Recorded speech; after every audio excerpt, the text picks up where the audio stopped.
আমরা চাই van rickshaw cycle এগুলা বা মোটরসাইকেল যেগুলো আছে এইগুলা টোল যাতে না নেয়, বড় যানবাহনের টোলগুলা যাতে নেয়। এ যাবৎকাল কোনো তসরুপ হয়নি, এক ঘায়ও সরকার চালা গেছে। সাইকেল ভ্যান রিক্সা মানুষ পর্যন্ত ছাড় দিয়ে নিয়ে জায়গা। আমাদের টোল প্লাজায় টোল আদায় করা শুরু করা এখনো সম্ভব হয় নাই। এর ফলে প্রায় প্রতিদিন 3 থেকে 4 লক্ষ টাকা সরকারি রাজস্ব আদায় ক্ষতি হচ্ছে।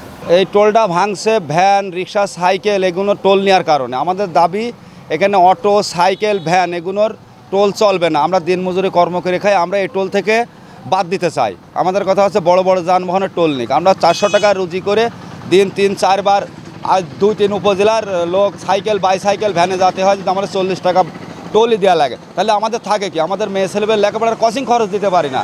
বেচা কেনার অবস্থা খুব খারাপ।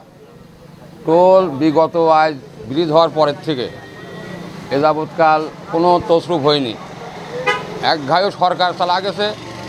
সাইকেল ভ্যান রিক্সা মানুষ পর্যন্ত ছাড় দিয়ে নিয়ে জায়গা। এর কারণেই বেশি দুর্ভোগটা এই টোল ঘরে দেখা গেছে। এর জন্য আমরা দোকানপাট যারা পরিকম্য খাচ্ছিলাম তারা এখন চরম অভাবের ভিতরে রয়েছে। আমরা চাই যে এই গড়াই ব্রিজের যে টোল, সেই টোলটা আপনার ভ্যান রিক্সা সাইকেল এবং অটো এইগুলার দিন মজুরের কাজ করে খায়। অনেকে সাইকেল আছে এখান দিয়ে প্রত্যেক দিন আপনার প্রায় 5000 সাইকেল পার হয়। এই সাইকেলগুলা রাজমিস্ত্রির জোগাল দিয়ে কুষ্টিয়া কেউ ভ্যান চালাতে যায়, কেউ রিক্সা চালাতে যায়, এদের 5 টাকা করে 10 টাকা প্রতিদিন দেওয়া লাগে।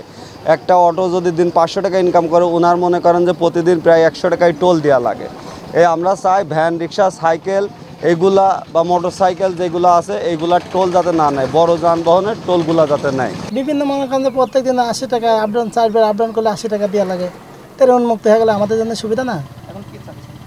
এখন কি চাবো? উন্মুক্তই চাচ্ছে, যে উন্মুক্ত হয়ে গেলে আমাদের জন্য ভালো। আমাদের এই টোলটা যদি সরকারি হয় তাহলে নেওয়া ঠিক আছে। আর যদি যেহেতু আমরা প্রতিদিনই যাওয়া আসা করি, ছোটো ছোটো যানবাহনগুলো না নেওয়াই ভালো। যারা দিনে 4 বার 5 বার যায়, সাইকেল ভ্যান রিক্সা স্থানীয় ছেলেপেলে যারা আছে, ব্যবসায়ী আছে, তারা দিনে অনেকবারই যাতায়াত হয়। আসলে তাদের জন্য অনেকেই এমনও পরিবার আছে তাদের দিনে 4 বার 5 বার গেলে 5 বারে 250 টাকা দিতে হয়। তাহলে 50 টাকা যদি তাদের সেভ হয়, তাদের অবশ্যই সংসারের কাজে উন্নতি হবে। গত 7, 13 এবং 15 আগস্ট 2024 তারিখে টোল প্লাজায় টোল বন্ধের দাবিতে টোল প্লাজায় হামলা, ভাঙচুর এবং লুটপাটের ঘটনা ঘটে।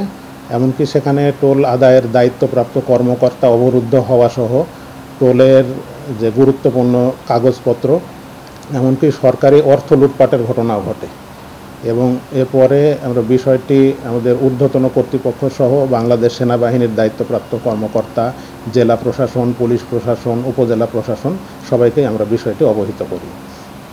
এমনকি সেনাবাহিনীর প্রহরাতে, সেনাবাহিনীর টহলরত অবস্থাতেও, বাংলাদেশ আনসার এবং গ্রাম প্রতিরক্ষা বাহিনীর সার্বক্ষণিক পাহারাতেও টোল প্লাজায় হামলা সহ টোল আদায়ের গুরুত্বপূর্ণ কাগজপত্র লুটপাটের ঘটনাও ঘটেছে। যার ফলে নিরাপত্তা আতঙ্কে আমাদের টোল প্লাজায় টোল আদায় শুরু করা এখনো সম্ভব হয় নাই। এর ফলে প্রায় প্রতিদিন 3 থেকে 4 লক্ষ টাকা সরকারি রাজস্ব আদায় ক্ষতি হচ্ছে।